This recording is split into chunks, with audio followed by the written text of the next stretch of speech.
And let me give a disclaimer. I will not be saying names. I will be saying friend or family member because I'm not telling my story to tell their story. I'm telling my story to tell my story. And that's that. And hey y'all, my name is Shauna and you're watching Shauna Unfiltered.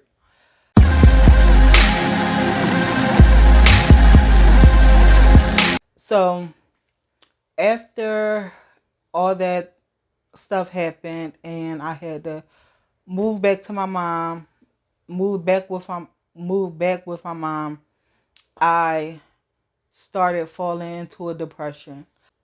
I gained a lot of weight.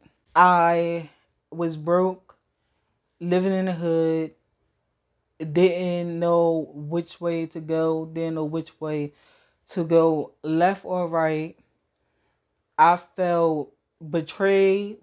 I still today don't know like the real story of like how the house got robbed, how her window got broke, and like who spray painted B underneath the window. God rest her soul, and most likely I would never know.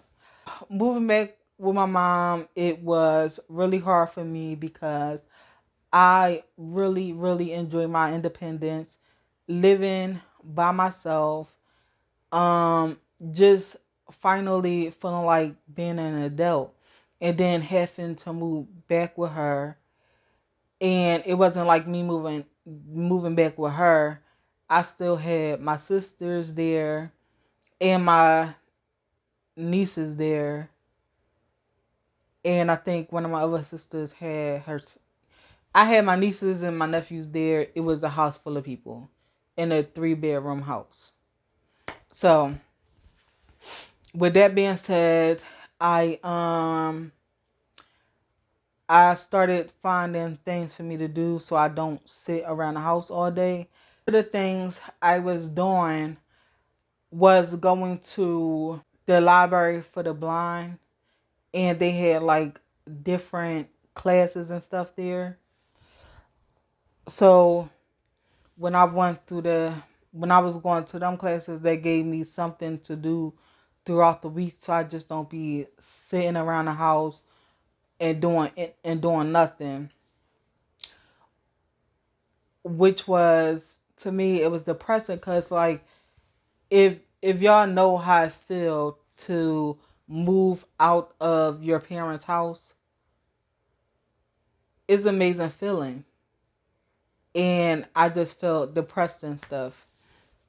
But I found a way to like do something throughout the day besides just sitting around not doing anything.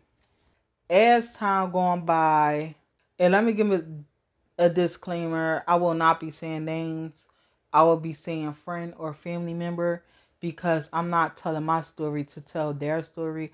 I'm telling my story to tell my story. And that's that. Time going on, I'm still depressed, still gaining weight. I think I know, and I cut my hair off like bald. I cut it to like skin. That was like the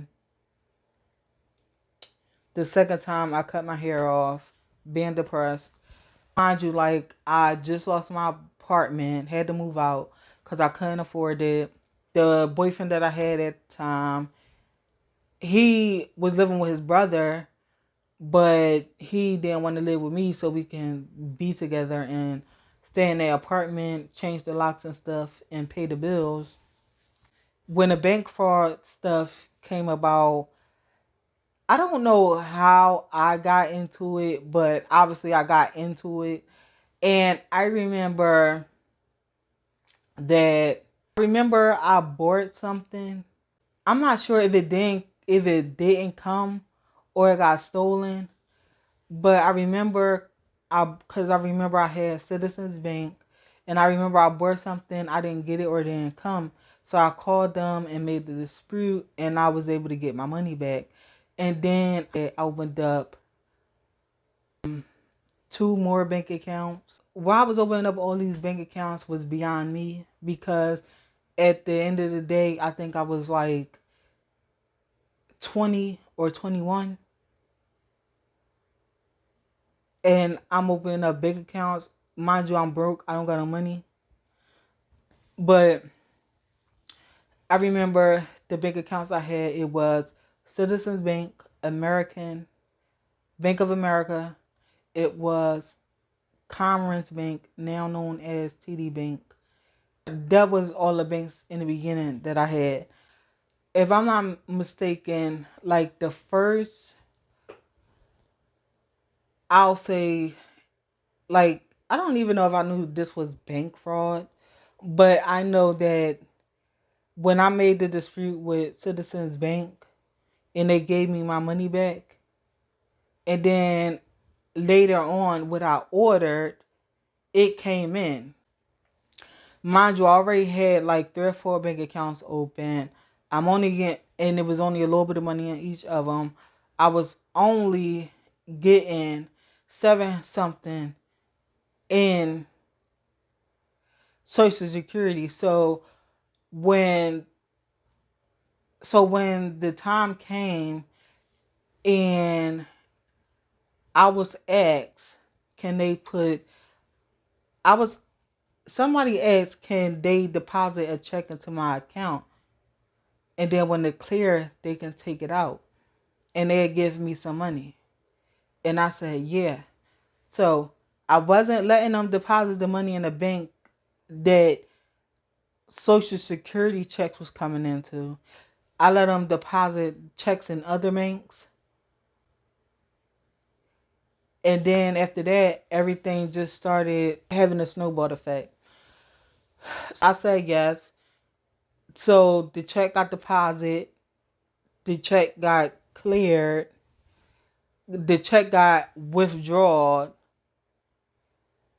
And then the bank got in the negative.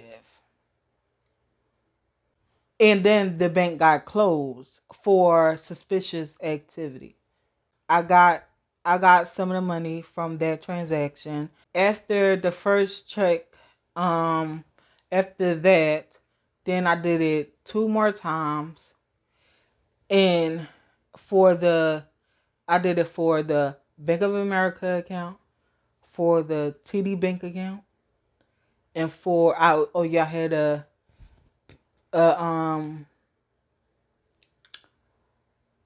I want to say it was the PNC account. So I did it for all 3 of them accounts. Got the money, deposit the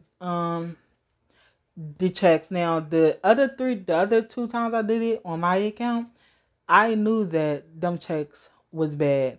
At that point, I knew what I was getting myself into, and I knew that what I was doing wasn't good. So after I did it the 3rd time, I was only left with 1 account, and that was the Citizens account, and that was the one account that I was not going to do no illegal activity on there. So after them 3 counts died, then I thought that I was done. But I wasn't done. So at this point, I'm still living with my mom. My mom found out that the house that we was living in, somebody is buying it. So everybody got to move. So where she was moving to, I didn't want to move there. So I moved with a family member.